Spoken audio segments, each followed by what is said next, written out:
Hello, dear listener, and welcome. Tonight, as the world outside begins to quiet its ceaseless hum, we invite you to settle gently, to breathe deeply, and to allow your mind to drift peacefully with us, as we explore a fascinating and complex figure whose life and ideas profoundly stirred the waters of spiritual thought, Rajneesh, later and perhaps more widely known as Osho. Imagine, if you will, the serene landscape of India, a land steeped in ancient wisdom and vibrant spiritual traditions. It was here, in this rich tapestry of devotion and philosophy, that Chandra Mohan Jain was born on a crisp winter day, the 11th of December, in the year 1931. This was his given name, but he would come to be known by many others throughout his journey, Acharya Rajneesh, and finally, Osho, a name that echoes with a soft, expansive quality, like the gentle whisper of the ocean. He was a man of many facets, a true kaleidoscope of human experience. Described as an Indian godman, a philosopher, a mystic, and the visionary founder of the Rajneesh movement, his very existence was a challenge to the conventional. His life, from its quiet beginnings to its global reverberations, was a testament to the power of individual thought and the persistent human quest for meaning beyond the established norms. Let us journey back to his earliest years, to the very cradle of his being. Rajneesh, a childhood nickname that carried the poetic essence of Lord of the Night, a serene and mysterious image, was born into a Jain family. His parents, Babulal and Saraswati Jain, were followers of the Digambar Jain monk Taran's family, a lineage of profound spiritual discipline. He was the eldest of 11 children, a detail that hints at a lively, bustling household. However, a significant chapter of his early life unfolded not in this immediate family setting, but with his maternal grandparents. Until the tender age of 8, Rajneesh resided with them in Kukwada, a small, unassuming village nestled within the Raisan district of Madhya Pradesh state. This period, seemingly simple, held immense import for his later development, as he himself would recount. His grandmother, with an intuition perhaps beyond her years, bestowed upon him a gift of immeasurable value: complete freedom. Freedom from the rigid structures of imposed education, freedom from the often constricting web of societal restrictions. Imagine a child, allowed to explore, to question, to simply be, without the heavy hand of expectation or the narrow confines of dogma. This environment, one can surmise, cultivated a profound sense of self-reliance, an unshakable inner compass, and a deep-seated curiosity that would later blossom into his unique philosophical stance. However, life, in its inexorable rhythm, brings moments of both light and shadow. When he was 7, a profound loss touched his young heart: the death of his grandfather. Then, later, at the cusp of adolescence, at the age of 15, another shadow fell with the death of his childhood girlfriend, Shashi, from typhoid. These early encounters with mortality, stark and unforgiving, etched a deep preoccupation with death into his consciousness. This was not a morbid fascination, perhaps, but rather an existential inquiry that lingered throughout much of his youth and early adulthood. It is in such moments of profound loss that many begin to question the transient nature of existence, to ponder the meaning of life itself, and to seek an understanding that transcends the fleetingness of our earthly journey. This introspection, born from sorrow, often becomes a fertile ground for spiritual awakening. During his school years, the intellect that had been nurtured in freedom began to assert itself. He was a gifted and, notably, a rebellious student. The conventional paths and answers often failed to satisfy his probing mind. He earned a formidable reputation as a debater, a skill that requires not only sharp intellect but also the courage to challenge prevailing views and articulate one's own perspective with clarity and conviction. This burgeoning skepticism naturally extended to traditional religion. He questioned the orthodoxy, the established dogmas, and the often unexamined beliefs that had been passed down through generations. Simultaneously, a vibrant curiosity drew him towards a myriad of methods aimed at expanding consciousness. Imagine the youthful Rajneesh, delving into practices such as breath control, understanding its ancient roots in pranayama, and its power to calm the mind and alter states of awareness. He explored yogic exercises, recognizing the intricate connection between body and spirit, and the discipline required to master both. Meditation, of course, became a central pillar of his inquiry, the silent, inward journey to witness the self. Fasting, a practice embraced by ascetics across cultures, offered a path to purification and heightened sensitivity. Even the occult, with its mysterious exploration of hidden knowledge, and hypnosis, with its fascinating ability to access the subconscious mind, piqued his interest. These were not mere hobbies, but serious explorations into the vast, uncharted territories of human potential and perception. The Sant Joshi, one who knew him, noted that Rajneesh was a voracious reader from an early age. Though he engaged in sports as a boy, it was the written word, the boundless expanse of ideas contained within books, that truly captivated his spirit. His intellectual journey was not confined to spiritual texts. He even showed an interest in the writings of Marx and Engels. This led to him being branded a communist, and for a time, he faced the threat of expulsion from school. Such an incident underscores his willingness to engage with radical ideas, to question economic and political structures alongside religious ones, demonstrating an early, comprehensive critique of established systems. With the quiet assistance of friends, he began to build his own small library, a personal sanctuary for intellectual exploration, further cementing his commitment to self-directed learning and inquiry. Then, in the year 1953, at the age of 21, a pivotal event occurred. Rajneesh experienced a profound spiritual awakening.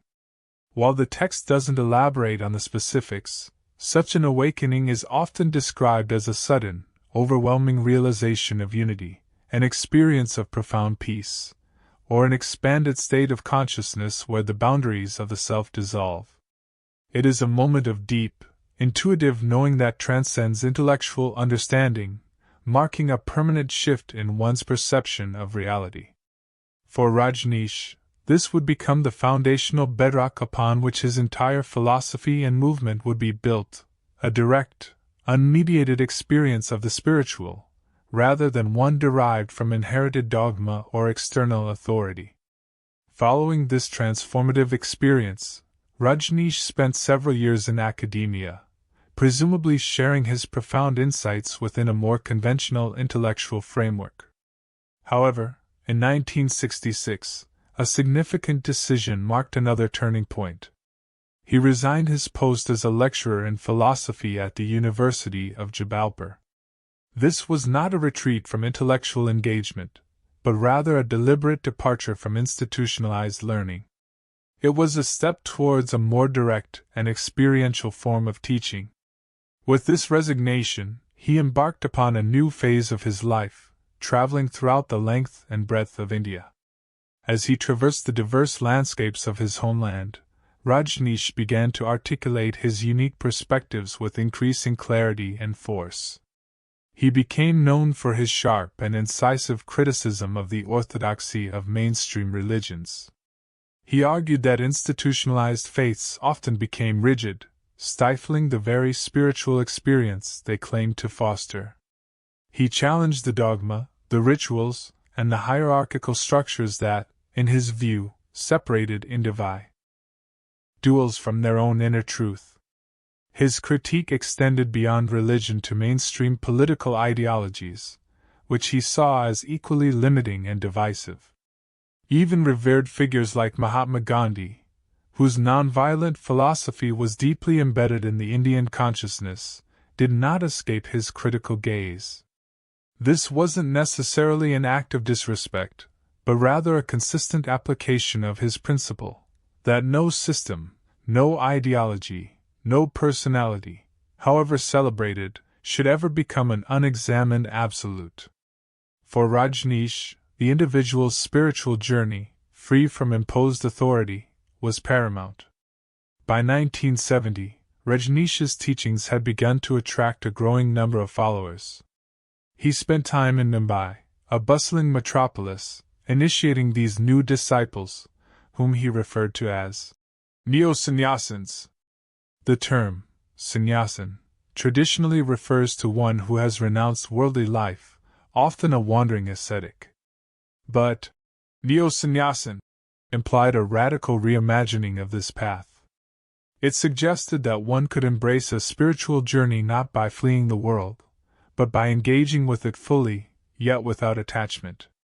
This was a revolutionary concept, proposing that spirituality was not about escaping life, but about living it more consciously, more intensely, and more joyfully, all while maintaining an inner state of detachment from its ephemeral pleasures and pains. During this period in Mumbai, he continued to expand his spiritual teachings, engaging in extensive discourses. He commented deeply and broadly on the writings of various religious traditions, unraveling the mysteries of ancient mystics, illuminating the heartfelt poetry of Bhakta saints, and analyzing the complex ideas of philosophers from across the globe. His intellectual appetite was insatiable, and his ability to synthesize diverse spiritual and philosophical currents into a coherent, accessible teaching was truly remarkable. The momentum of the movement continued to grow, leading to a significant relocation in 1974. Rajneesh moved to Pune, a city in the Indian state of Maharashtra, where an ashram was established. An ashram, traditionally a spiritual hermitage or monastery, became under Rajneesh's guidance a vibrant, experimental community. Here, a variety of therapies were offered, drawing upon methods first developed by the Human Potential movement. This movement, originating in the mid-20th century, focused on unlocking human potential, fostering self-actualization, and exploring avenues for personal growth and transformation. Therapies at the Pune ashram might have included encounter groups, primal scream therapy, gestalt therapy, and various forms of emotional release work. These were designed to help individuals shed their inhibitions, confront their suppressed emotions, and break free from psychological conditioning, all in service of a more authentic and unburdened spiritual experience. The ashram, with its innovative approach, began to attract a rapidly growing Western following, individuals from Europe and America who were often disillusioned with their own societal norms and traditional religious structures, and who sought a more direct, experiential path to self-discovery and spiritual liberation. The late 1970s, however, brought new challenges. The burgeoning ashram, with its unconventional practices and growing international presence, inevitably drew the attention, and sometimes the suspicion, of the established powers. Tension arose between the Rajneesh movement and the ruling Janata Party government, led by Morarji Desai. This tension led to a curbing of the ashram's development, as authorities imposed restrictions on its expansion. Furthermore, a substantial back tax claim, estimated at a staggering $5 million, was levied against the movement. These external pressures created an environment of increasing difficulty for the ashram's continued flourishing in India. In response to these mounting challenges, a dramatic shift occurred in 1981. The Rajneesh movement decided to turn its gaze westward, specifically to the United States. It was there, in the rugged, expansive landscape of Wasco County, Oregon, that Rajneesh established a new commune, an ambitious undertaking called Rajneeshpuram. The vision was grand, to create a self-sufficient, spiritual city, a haven where his followers, the neo-sannyasins, could live and practice his teachings in an environment free from the constraints and criticisms they faced elsewhere. However, this ambitious project, while inspiring to its adherents, quickly ran into significant conflict with the long-standing county residents and the state government. The very concept of a rapidly expanding, alternative community, with its distinct culture and large influx of people, clashed with the established rural ethos. A succession of legal battles ensued, focusing on issues related to the ashram's construction and its continued development.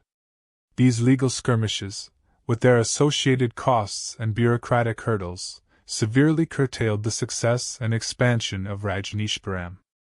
The dream of a utopian spiritual city faced the harsh realities of local politics, zoning laws, and cultural differences. The controversies surrounding Rajneeshpuram escalated further, reaching a peak in 1985 with a series of startling and deeply unsettling events. In a surprising turn, Rajneesh himself publicly asked local authorities to investigate his personal secretary, Ma Anand Sheela, and her close supporters for a number of grave crimes. The accusations were chilling and profoundly serious. They included a 1984 mass food poisoning attack, an act perpetrated with the alleged intention of influencing county elections through incapacitating voters. There was also an aborted assassination plot targeting U.S. Attorney Charles H. Turner, a figure who had been instrumental in the legal challenges against the commune. Further allegations included the attempted murder of Rajneesh's personal physician, and even the bugging of his own living quarters, suggesting an environment of deep mistrust and internal strife. Following Rajneesh's public statements, authorities launched investigations, which ultimately led to the conviction of several members of the ashram, including Ma Anand Sheela, for various charges related to these crimes. The impact of these revelations was immense, casting a long shadow over the movement and highlighting the darker, more problematic aspects that can emerge within even spiritually oriented communities when power dynamics become distorted. In that same year, 1985, Rajneesh himself faced legal repercussions. He was deported from the United States on separate immigration-related charges. This deportation was in accordance with an Alford plea, a specific type of legal plea where a defendant pleads guilty but does not admit to the criminal act itself, instead acknowledging that the prosecution has enough evidence to likely secure a conviction. Following his deportation, the global ripple effect of the controversies became apparent. A remarkable 21 countries subsequently denied him entry, effectively closing their borders to him and underscoring the international perception of him as a highly controversial figure. His journey, therefore, brought him back to his native land. Rajneesh returned to Mumbai in 1986. After a period of public discourse, perhaps addressing the tumultuous events of the past few years, he moved back to Pune in January 1987.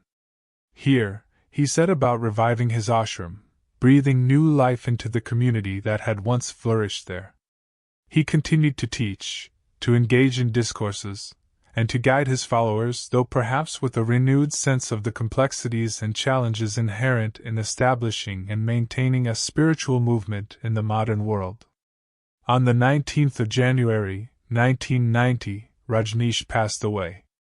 His physical journey concluded, but his legacy, far from diminishing, continued to evolve. His ashram in Pune, which had weathered many storms, now stands as the OSHO International Meditation Resort, a vibrant center for meditation and personal growth, drawing seekers from all corners of the globe.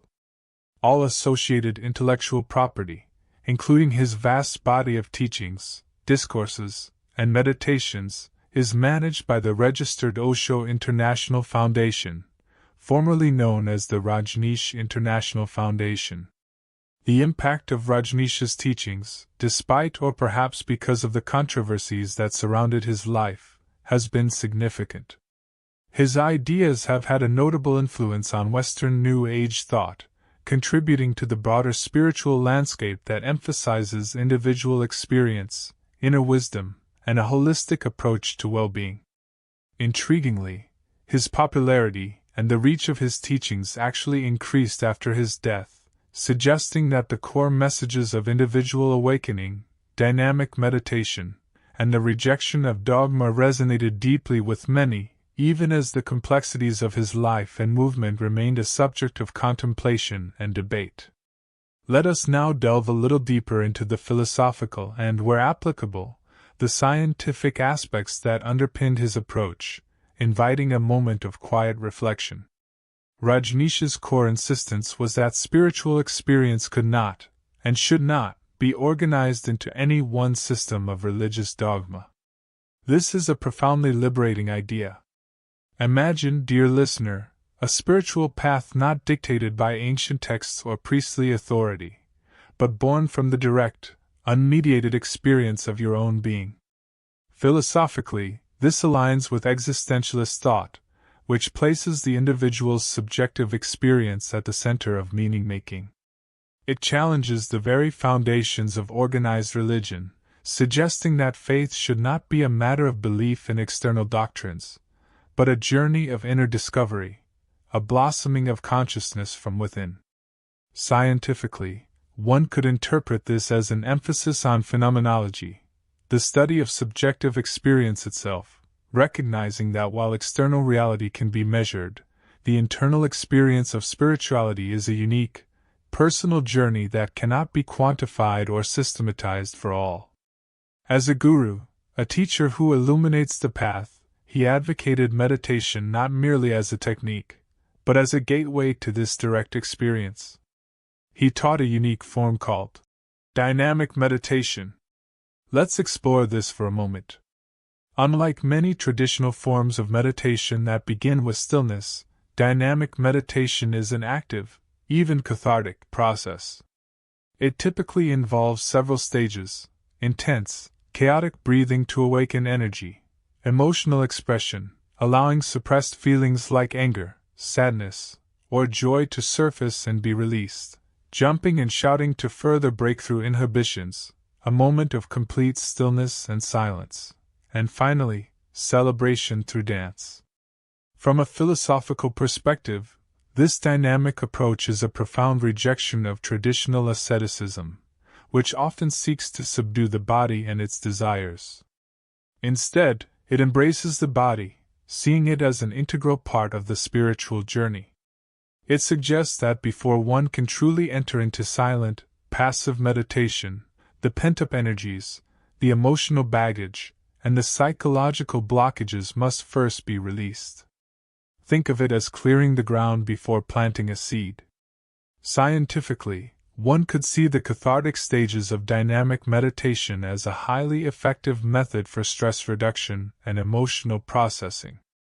The intense physical activity releases endorphins, while the expression of emotions can be a powerful therapeutic tool, akin to what is explored in some forms of modern psychotherapy.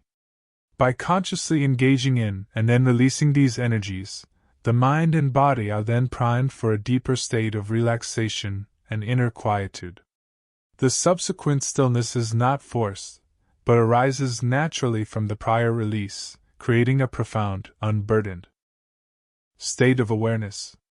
His rejection of traditional ascetic practices was indeed a cornerstone of his philosophy. Instead of renouncing the world, he encouraged his followers to embrace life fully, to savor every moment, every experience, every sensation. This meant living with passion, joy, and a deep appreciation for the richness of existence. However, and this is crucial, this embrace was to be coupled with a fundamental detachment from worldly desires. This may seem like a paradox at first glance. How can one embrace life fully yet remain unattached? Philosophically, it echoes the wisdom found in many Eastern traditions, such as the Bhagavad Gita's teaching of karma yoga, or the Buddhist concept of non-attachment. It means engaging wholeheartedly in action, in relationships, in the world, without clinging to outcomes, without identifying with success or failure, and without allowing desires to become sources of suffering. It is about experiencing the flow of life without being swept away by its currents, maintaining an inner space of freedom and awareness. This isn't indifference. It's a deeper, more profound engagement, one that stems from an understanding of impermanence, and the nature of desire itself. From a psychological viewpoint, this approach can lead to greater resilience, reduced anxiety, and a more authentic connection to the present moment, as one is less driven by the pursuit of external gratification and more by internal fulfillment. His interest in expanding consciousness, explored through diverse methods like breath control, yogic exercises, meditation, fasting, the occult, and hypnosis, points to a holistic understanding of the human being. Each of these practices, in its own way, offers a pathway to transcend ordinary states of awareness. Breath control can influence the autonomic nervous system, promoting relaxation and altering brainwave patterns. Yogic exercises integrate physical postures with breath and mindfulness, fostering body-mind connection. Fasting, while physically challenging, can lead to heightened sensory perception and mental clarity, as the body redirects energy from digestion. Hypnosis, by accessing the subconscious, can help to reprogram limiting beliefs and unlock inner resources. The scientific community has increasingly explored the neurological and psychological impacts of these practices, observing changes in brain structure, brain activity, and subjective well-being. Rajneesh intuitively understood that the human being is not merely a rational mind, but a complex tapestry of body, emotions, and spirit, all interconnected and all offering avenues for deeper self-exploration. The term Godman itself is fraught with cultural nuances. In India, it can refer to a spiritual teacher, a guru, who is perceived to have attained a state of spiritual realization or to embody divine qualities. For his followers, Rajneesh was such a figure, a living embodiment of spiritual wisdom. Yet, he was also a philosopher, engaging with the great questions of existence, meaning, and morality through critical thinking and intellectual discourse. And he was a mystic, one who sought direct, personal experience of the divine or ultimate reality, beyond the veil of ordinary perception. These three facets, the inspiring spiritual guide, the sharp intellectual, and the profound experiencer of the ineffable, coalesced to form the complex and magnetic personality that was Rajneesh Osho. His life was a grand experiment, a continuous inquiry into the nature of freedom, consciousness, and what it truly means to live.